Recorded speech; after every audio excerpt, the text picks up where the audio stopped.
A Course in What? with Cynthia Morgan. Hey, course friends. Welcome to A Course in What? I'm Cynthia Morgan, and this is a podcast in which I read and discuss the text of A Course in Miracles. And A Course in What is a free weekly podcast that comes out each Tuesday.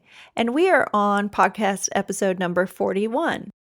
So, my beloved furry boy, Kansas, my dog of the last 10 years, passed away last night. And death is on my mind 24/7 right now. And so, as a bit of a departure, which I've done a couple of other times, I won't be reading from A Course in Miracles today.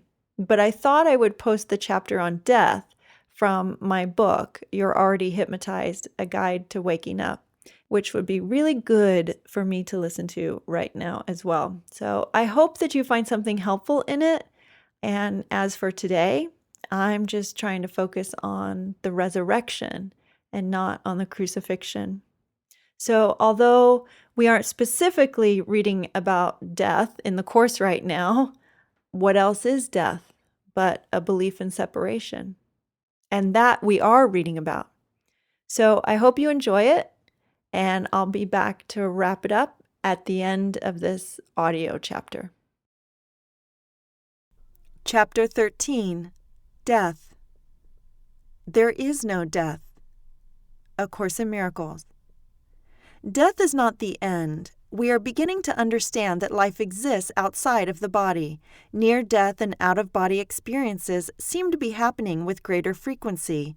Spiritual practice, education, research, direct observation, and a greater awareness have chipped away at the concrete wall of fear that has kept us closed to those phenomena.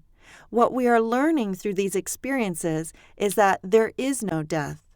Those who have had near-death experiences often return with a keener vision of the world and their role in it. They have a noticeable peace and invincibility about them. They no longer fear death. They understand that life is continuous, that existence and growth are of the soul, and that neither stops because the body has stopped.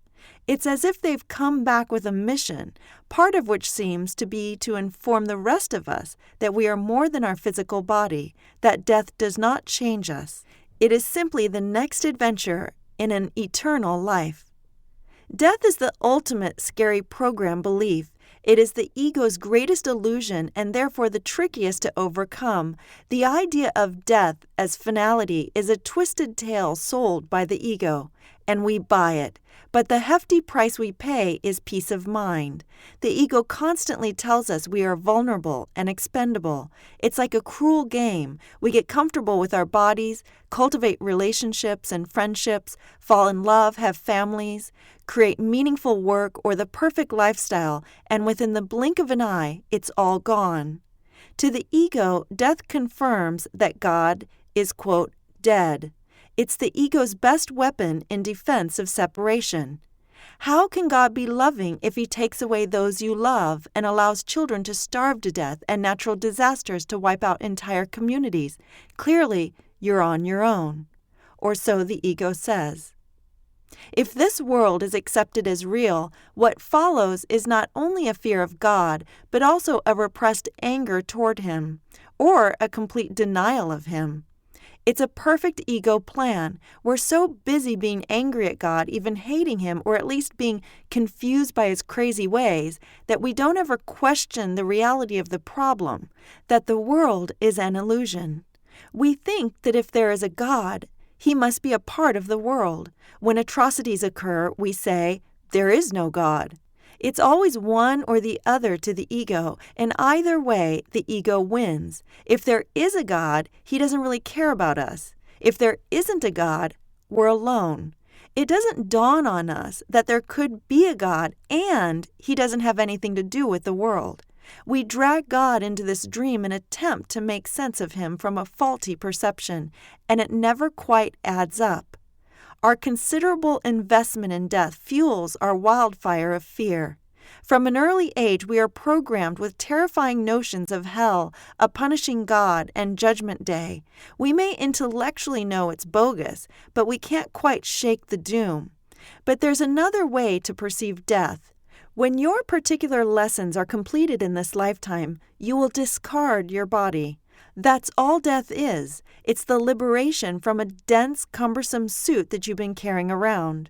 I've always liked how Emmanuel puts it in Emmanuel's book by Pat Rodegast and Judith Stanton. Death is like taking off a tight shoe. Isn't it time we adopt a new vocabulary regarding death? The words death and die have somber connotations of fear and finality. We must redefine death for what it is, a transition, a passing over to the other side. Upon dying, your form changes, but who you are does not. You merely enter another realm of perceptual reality as real as this world. Can you imagine how different the world would be if we shifted our perception about death? If we all believed there was nothing to fear, that it's like moving to another country. It would be sad to say goodbye, but not tragic. A common spiritual adage says that birth is more difficult than death. The majority of natal regressions I perform with clients demonstrate how harrowing birth can be. In my own natal regression, I felt the presence of a very wise, authoritative male being who accompanied me as I was being born. I'm not sure who he was, maybe a spirit guide, an angel, or a friend, but the moment I came into the world, he said, "The hard part is over," and he disappeared. I intuitively understood what he meant. No matter what happens, from here on out, it's all downhill. Coming here was the hardest thing I had to do, and that part is over. I have guided many past life regressions, and when clients experience themselves dying in a previous life, the moment their spirit leaves their body is always a peaceful, easy release. Yet I have witnessed some harrowing natal regressions of being born. Past life regression therapy changes a client's perception of death for the better. They recognize that they have, quote, died many times, and nevertheless, they're fine. Taken from clients during past life regressions, the following list contains the last thoughts of some people before the death of their body. Though the life may have been challenging and they may have had regrets, all of these clients experienced great relief in letting go of their bodies. I am ready for it to end. This life was pointless because nothing changed from what I was trying to do. I didn't let anyone in. I should have given more to others. I will never waste my life again. I didn't listen to myself. That was stupid. This person died from a careless accident. It's sad I never liked myself. I am glad to be done. I should have just picked someone to love instead of choosing to be alone. I hope I never come back. I let my family down by being sick and dying. I have no more strength to live. I shouldn't give up, but life is just too hard. You can be going along just fine, and it all can end in a second. I'm coming home. We are caught in the reincarnation cycle until our lessons are learned and we have awakened. Depending on their process, some people have lessons that take 90 years to learn, while others have lessons that can be accomplished in fewer than 5. Everyone is on his or her own timetable because everyone is on a highly individualized journey. But just because we learn our lessons for this lifetime and with this particular body, in these circumstances and with these people, does not mean we have learned all of our lessons. We can only deprogram so much at a time. Our pre-birth state consists of learning, evaluating, and growing, exactly what we're doing now. None of that ends until we've released guilt and remembered our truth. Heaven is not accomplished through the death of a body, nor does death grant automatic entry into heaven. Heaven is a state of mind, an awareness of oneness. It's not a destination, because we have never really left. It's not that we were at one with God in heaven and then fell to earth. We were at one with God and then fell asleep. Like heaven, hell is also a state of mind. It's the bleak state you find yourself trapped in when you exclude love. It's an isolationist, separatist point of view. The traditional idea of hell as a dungeon of punishment is a great ego concept to keep us in fear of God so we don't return to Him. What the ego tells us to do to stay out of hell is the exact thing that keeps us in hell, because it keeps us in fear. The 10 Commandments, for example, were set up so we would fail. Who hasn't felt jealous, for instance? No one can be that perfect, which is the point. The church wanted the members of its congregation to believe they were guilty, so they would have to rely upon the church for absolution. Power and absolute control are ego. As long as we make the 10 Commandments holy, we stay stuck in unholiness because we are worshiping fear over love. Don't get me wrong, murder and theft are bad, but the 10 Commandments sustain fear, and fear is a barrier to knowing God. The insane idea of going to hell if we slip up simply ensures that we stay in hell. Schopenhauer said, "After your death, you will be what you were before your birth." Thoughts do not stop with the death of the body. Consciousness and thinking exist outside the body.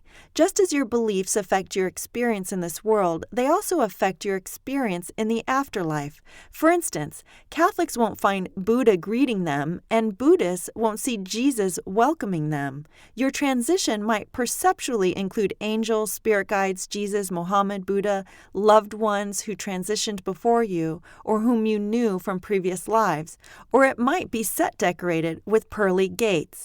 Likewise, if you steadfastly believe you're going to hell, chances are that you will find yourself temporarily submersed in an experience of darkness and suffering.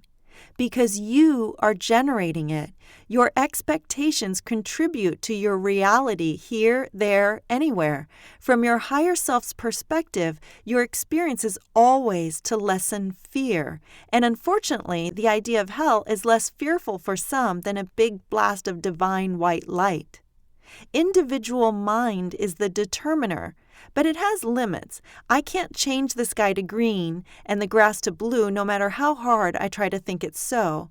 Just as in life there is a collective agreement of what we experience, or a shared illusion, as A Course in Miracles calls it, the afterlife is the same. There are similar shared experiences we will all have when we die, such as a broader perspective on life, more compassion for others, and a deeper understanding of purpose. Each person chooses when he will come into this world and when and how he will leave. You cannot decide that for anyone else, nor can anyone else decide it for you. The you that chooses is not the you reading this book, but your higher self outside of time and space. This wise part of you knows what you need in order to move towards self-realization, and when you need it.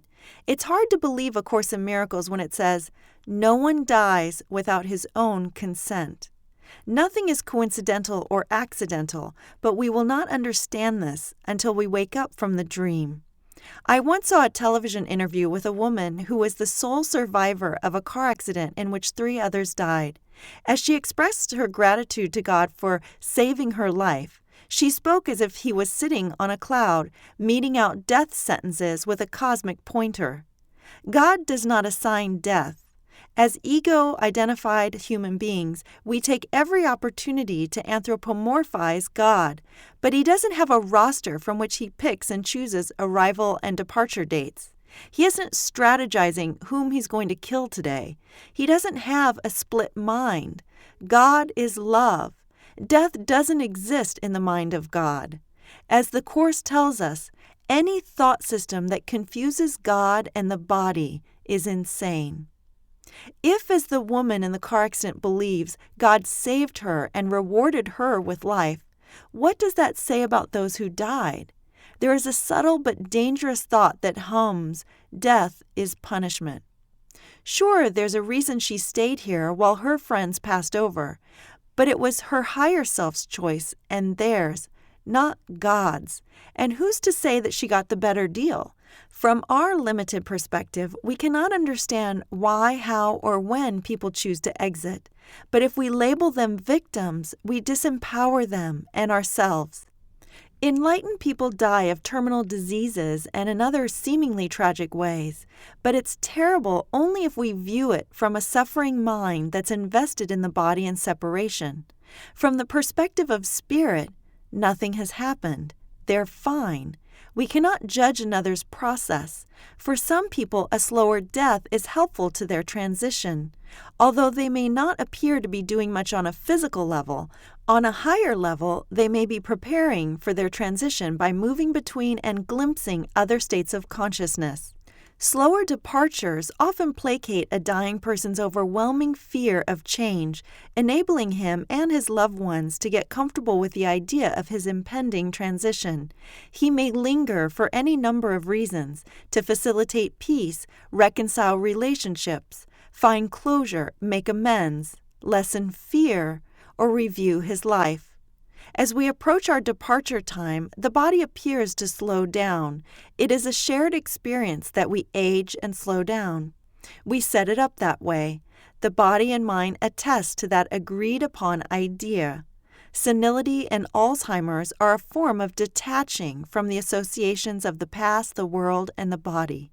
These mental processes can actually make it easier for someone approaching death who is steeped in fear. For some people, there is an overwhelming unconscious fear of, quote, meeting their maker.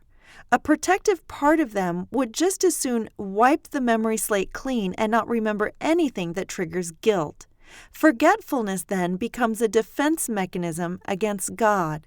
It would be interesting to study the rate of senility and Alzheimer's in Buddhists or Hindus compared to Christians, Catholics, and Jews, a comparative study between those who view God as loving and those who see him as punishing.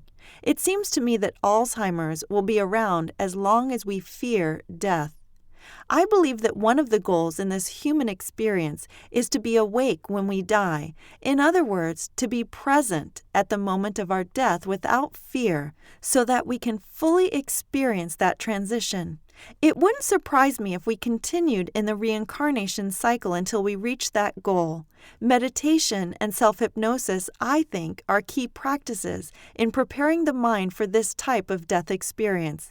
In extended silence, body identification dies, thus the ego dies, and along with that, fear dies. I never had a conscious fear of death until I started studying the Course. Intellectually, I knew death was an illusion, so I was taken by surprise by my newfound fear of death, which seemed to arise proportionately to the seriousness with which I studied my spiritual path. The terror escalated to the point of an embarrassing breakdown in July 1996 as I was traveling by plane from Los Angeles to New York to attend an intensive study program at the Foundation for A Course in Miracles. In the past, I had never given flying much thought, but a few days before that trip, I felt anxious. Earlier that year, my mind had begun to entertain random thoughts of death, images of my car running off the road, someone shooting me, getting hit by a truck, or contracting some crippling disease. In the back of my mind, I knew the nervousness about dying in a plane crash was just another weekly death thought, so I brushed it aside. As the plane took off, I began to smell smoke and hear what I thought was a major mechanical malfunction. I panicked. The fear became so unmanageable that I started losing consciousness. I hunched over, put my head between my legs, and took deep breaths. When I glanced up, I noticed that no one else seemed disturbed by our impending crash. In fact, they weren't having the same experience. It was then that I realized I was the only lunatic on the plane. Nothing was actually wrong. The drama was in my mind. Unfortunately, that sudden insight didn't put me at ease, since my thoughts had already produced a subconscious fight-or-flight response. I was sweating, shaking, and barely holding on, so I prayed for peace. Only when the plane touched down did I finally relax. My prayer for peace was answered a few days later during the workshop. It came to me in the form of a revealing thought. The anxiety attack was nothing more than a physical manifestation of my intent to undo my ego. My ego was about to experience a great threat to its existence through my participation in a study program aimed at its relinquishment. My decision to fly across the United States alone, drive to the Catskill Mountains, and spend time studying the course signified to my ego that I was determined to expose it. In retaliation, my ego had mounted a full-force assault against my decision to unlearn its lies. A Course in Miracles says, "To the ego, to be undone is to be destroyed." The ego tried to thwart my goal by putting my focus on the physical and proving that I was nothing more than a weak, pathetic, vulnerable body. It's as if it said, "I'll show you that this world, your body, and death are not an illusion." In that panic-stricken moment on the plane, nobody could have convinced me that death was not terrifyingly real and I was not my body. It is not uncommon to experience a fear of death when studying any serious spiritual path whose aim is undoing the ego, because as we progress in our spiritual work, we approach the perfect state of oneness we were in before we had the thought of separation. That pre-ego state requires the relinquishment or death of all that stands in its way. In that sense, my fear of death was an auspicious sign that my study and application were working. I was scaring my ego self to death. A fear of death is always of the ego. Death is in our thought system, not God's. Fear is predicated on judgment, and there is no judgment in God. Resolving a fear of death comes from replacing judgment with understanding and acceptance. Ralph Waldo Emerson said, "Knowledge is the antidote to fear." Or as the Course puts it, "Nothing you understand is fearful." A fear of death is a sign that you are not committed to God. We overcome death by focusing on our spirit rather than our body. I retained my fear of flying for 6 years after that incident, and it snowballed into other phobias: a fear of public speaking, a fear of heights, a fear of being singled out in a group. It wasn't until one poignant hypnotherapy session in which I realized I was using those fears to keep God out of my life that the phobias disappeared. You may recall from an earlier discussion that every phobia is a fear of God. When I finally arrived at the Foundation for A Course in Miracles for my intensive ego-undoing study program, I immediately noticed a handsome guy with jet black hair named Peter. Peter was the only person at the foundation who looked to be around my age. We quickly became friends and remained in contact after the workshop. Our phone bills were exorbitant from endless talks about the Course. I was still working through my fear of death, and frequently our conversations turned to that topic. Peter had no fear of death, and he always alleviated mine. One day I got a call from a phone number I didn't recognize. It was a friend of Peter's. He told me Peter had committed suicide. Before this happened, I thought people who said things like he was the last person I would have expected to commit suicide just weren't paying attention. But it's true. Peter was the last person I expected to commit suicide. He was a young doctor with a new practice in a new city. He loved life, his friends and family, the outdoors. He took vacations, played sports, and was the most dedicated student of A Course in Miracles I had ever met. I thought perhaps he took the principles of the Course and misconstrued them. I told myself he must not have understood that when it says the body is an illusion, it simply means it is not eternal. The Course is not implying that this life and body are without purpose. Didn't he understand that we are here to learn our lessons with the help of the body and continue that work by extending our love and knowledge to the world? How could he not see that peace is a state of mind, that there is no place we go to find it? Why would he want to come back and have to relearn the same lesson in a different body? I went through an entire grief process of suicide. First the shock, then the sadness, then the anger, then the guilt. I should have called. I thought about him all weekend. I knew he was waiting for my call. We had planned to meet a couple of weeks earlier, but I had canceled. Suicide leaves many unanswered questions. Late one night, I was lying in bed confused. Visions of Peter and our past conversations swirled through my head. I needed resolution, so I told Peter I was having a difficult time accepting his suicide. I asked him to tell me in my dream that night what had happened and how he was doing. And don't make it some Dali-esque symbolic dream that I can't decipher. I need a simple, direct answer. Let me preface the story of my dream that night by explaining that I have an ex-boyfriend also named Peter, who is a television and film director. In my dream, I will refer to my friend who died as Peter A and my ex-boyfriend as Peter B. I was walking in a beautiful, peaceful, expansive field on a sunny day when I ran into Peter A. I was aware that he had died. He was dressed like my ex-boyfriend, Peter B. I could then see that he must be hard at work because he was wearing his typical work clothes, those that Peter B would wear while directing, baseball hat, t-shirt, and jeans. He looked worn out. I gave him a hug and said, "I can't believe it's you. How are you?" Peter A reflected for a moment and said, "I'm fine, but as you know, the last movie I wrote and directed bombed. It didn't do too well, and truthfully, I wasn't happy with it. And the higher-ups," I knew he meant his agents and producers, those with the authority to greenlight his new project, perhaps his spirit guides, were nice enough to allow me the opportunity to make another movie. He looked relieved and continued, "I've been hard at work putting my next movie together. I think this time it's going to be a good one." He seemed preoccupied and anxious to get back to work, so we said our goodbyes, and I assured him his next movie would be a success. When I woke up, I was at peace. I knew Peter was busy preparing for his next incarnation. As a hypnotherapist, I've learned that we plan our upcoming incarnation and set our intentions for our lifetimes. In that sense, our lives are like a movie. We select the genre of the script, comedy, drama, romance, or perhaps action-adventure, just as Peter was doing, and hope we make the right choices to further awaken. In truth, no one's mistaken perception is greater or less than another's. There is no hierarchy of illusions. Any mistake, big or small, derives from the same mistaken thought of separation. Either you're in your right mind or you're not. In this world, killing someone is a bigger mistake than cutting a neighbor's flowers. But on a non-dualistic level, it's all the same because we are still as God created us.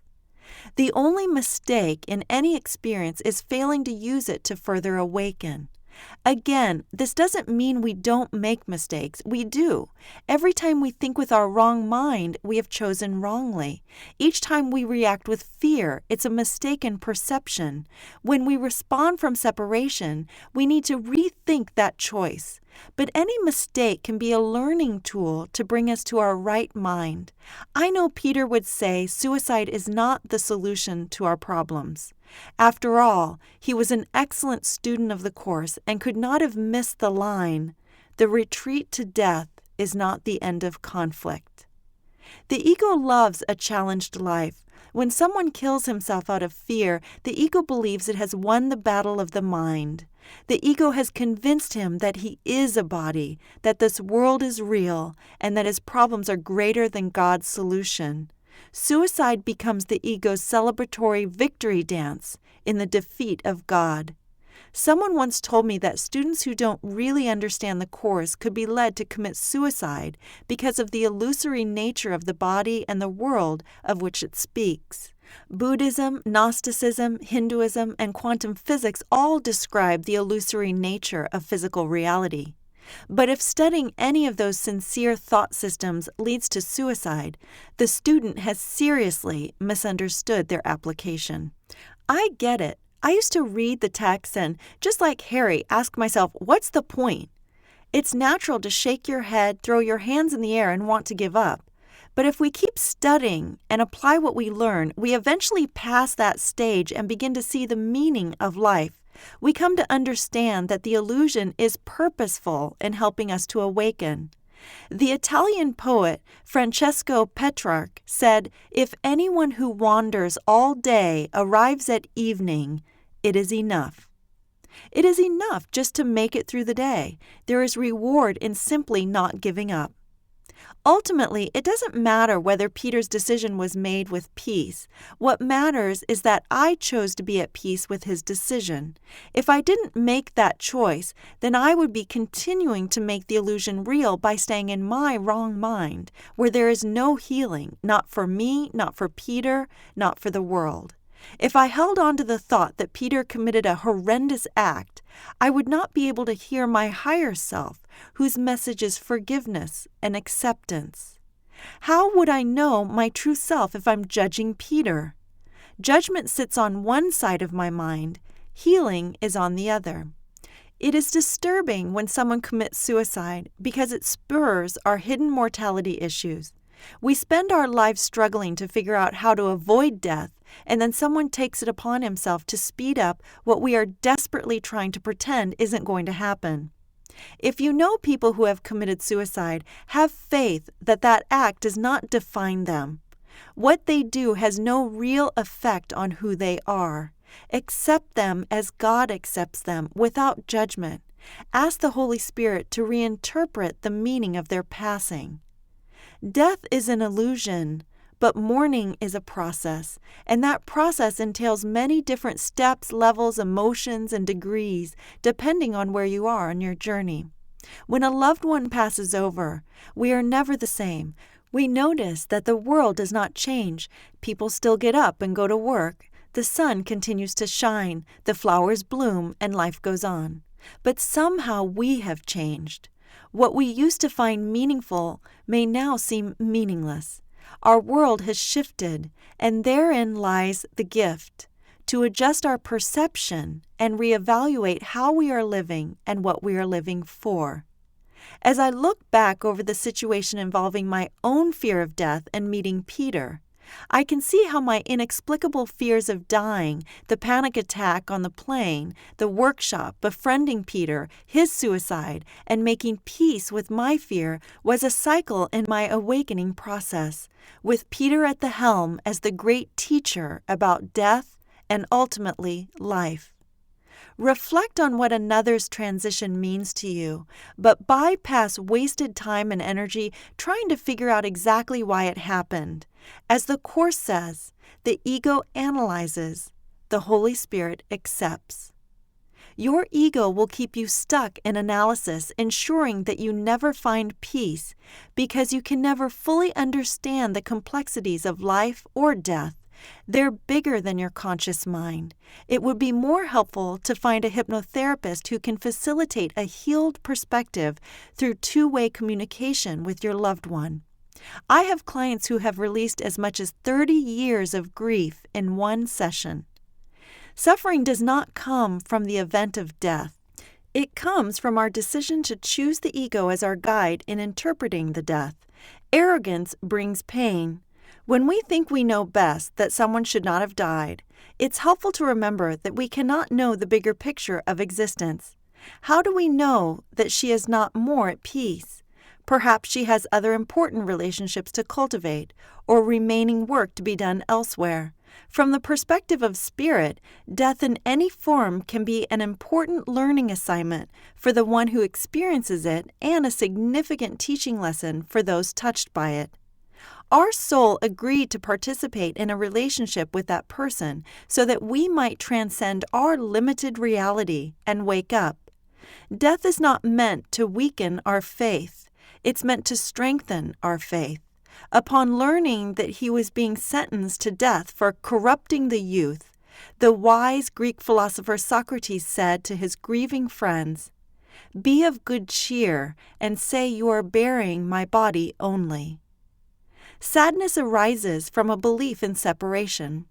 A Course in Miracles tells us that we mourn a seeming loss. How can we lose something that is a part of us?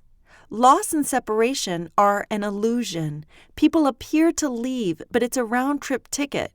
You will be with those you love again because you have never really left each other. Death does not hinder communication or healing between two people. Communication is of the mind, not the body. If you have unresolved issues with a person on the other side, communicate to him in your nighttime dreams, or express yourself through a letter or poem, or go to a hypnotherapist and converse with your loved one. If you know someone who is grieving, you may gently suggest that they see a hypnotherapist. By the way, the greatest gift you can give another who is grieving is a safe place to grieve. This doesn't necessarily mean telling them that death is an illusion. It means creating a space for healing by remembering for them what they have forgotten. There is no death. Only love is real. Your loved ones are with you as much as you allow them to be with you through your healed mind. It is almost impossible not to be in grief when a loved one dies, but it is also true that grief can be a barrier to God. We often mistake grief for love, thinking that if we let go of grief, we let go of love. But the opposite is true. When we let go of grief, we let go of separation and make room for miracles. Let your loved ones continue to shine by finding a way to honor their life through yours. Adopt the quality you most admire about that person. Allow that person's humor, courage, altruism, or willingness to listen to continue to bless the world through you. Allow his or her death to be a teacher. There is a Persian proverb that says, "We come into this world crying while all around us are smiling." May we so live that we go out of the world smiling while all around us are crying. Ultimately, death should be a decision made with peace. When our bodies have been used for the healing of our minds and the world, when we have lit our little corner with truth and have extended our hands to give love to another, when we have learned our lessons as best we could, then we can release the body, knowing that it not only has served us and the world, but has served God well. Tips. Tip 1. Move on. Those on the other side often have a message for their loved ones, and the number one request is for us to move on. Our grief holds them and us back. The following 3 tips are also common requests that I hear from those who have passed over. Tip 2. Forgive yourself. Forgive yourself for what you think you did wrong or could have done differently. Those on the other side do not hold grudges. They have a much higher understanding. Tip 3. Let go of things. When Mason, my dog of 14 years, died, I got up every morning for 2 weeks and refilled his water bowl. That brought me comfort. Do what you need to do in your own time and in your own way. And when you are ready, allow yourself to keep things of sentimental value, but let go of material objects that belong to the deceased, such as houses, jewelry, clothes, or art, that are not serving you anymore. People on the other side, and I assume dogs too, have little attachment to the material things of the world they once cherished. Releasing these things frees you and your loved one. Tip 4. Know that you are never alone. All of the loved ones on the other side have told my clients that they are still with them as much as they can be. Like my friend Peter A., they are busy with their own growth, but they do check in on us. Despite the view from your hypnotized eyes, love never dies. It is saved between 2 people forever. You will be with your loved one again because you have never really been apart. Tip 5. Talk about it. Share your grief with friends, family members, an online support group, or a professional. Honest communication is a form of joining with others. The healing and miracles that come from this simple act are life-changing. Tip 6. Write about it. Write a letter to your loved one telling him or her what you most need to say. You can burn it or delete it when you're done, or keep it forever. Honestly express anything left unsaid. If you hated something he did, tell him. If you can't forgive her but are trying, let her know. If you can forgive, write that. Tip 7. Read about near-death experiences. Seek out other people's stories by visiting the Near Death Experience Research Foundation at www.nderf.org. You just might look forward to the experience of death after reading through these personal accounts.